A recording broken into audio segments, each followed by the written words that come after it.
நம்ம மகிழ்வனத்துல புதுசா 2 செடிகள உங்களுக்கு இன்ட்ரோடியூஸ் பண்ண போறோங்க. 2மே வேற ஒண்ணும் இல்லைங்க. கருப்பு திராட்சைங்க. கருப்பு திராட்சை செடி வந்து நம்ம அங்க பந்தல் போட்டு ஒரு 200 ஸ்கொயர் ஃபீட்ல போட்டுருக்கோங்க.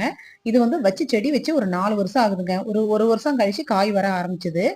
இந்த இடத்துக்கு மேல வந்து எலக்ட்ரிக்கல் லைன் போறதுனால அங்க வந்து உயரமான மரங்கள வந்து வைக்க முடியாதுங்க. அதுக்காகவே நாங்க வந்து பிளான் பண்ணி இது வந்து இந்த திராட்சை செடிகள செலக்ட் பண்ணி வச்சிருக்கோங்க. ஏன்னா வந்து இந்த கருப்பு திராட்சை வந்து ரொம்ப உடம்புக்கு நல்லதுங்க. இது வந்து நம்ம கேன்சர் செல்லாம் வராம தடுக்குதுன்னு சொல்றாங்க இல்லைங்களா? அதுவும் இதோட சீட வந்து டெய்லி 1 ஸ்பூன் அளவு கண்டிப்பா நீங்க நம்மலாம் சாப்பிடலாம்னு சொல்றாங்கங்க. அதுவும் நம்ம கடையில வாங்கிலாம் சாப்பிட முடியாதுங்க.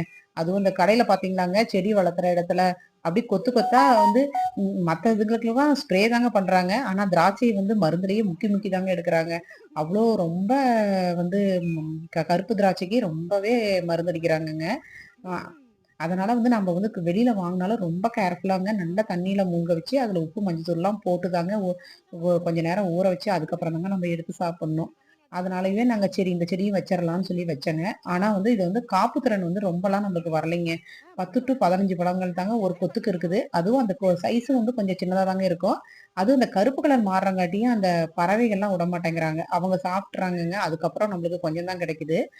அதுக்காகவே நாங்க சுத்தியும் ஒரு நெட்டு கட்டியிருந்தோங்க. அந்த நெட்டெல்லாம் வந்து இந்த சித்திரை மாச காத்துல வந்து அப்படியே பந்தலே அடியோட கீழ விழுந்துருச்சுங்க.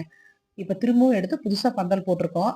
அதுக்கு திரும்பி ஏதாவது ஒரு கேர்ஃபுல்லா ஏதோ ஒண்ணு பறவைகள் இருந்து பாதுகாக்கிறதுக்கு செய்யணுங்க. ஏன்னா நாம வந்து ஆர்கானிக்கா செய்றதுனால கடலை புண்ணாக்குங்க, அதே சமயம் மீன் அமிலம் இது மாரி தாங்க தெளிச்சு மண்புழு உரம் தாங்க தெளிச்சு பாதுகாக்கிறோம். வரப்போற வீடியோல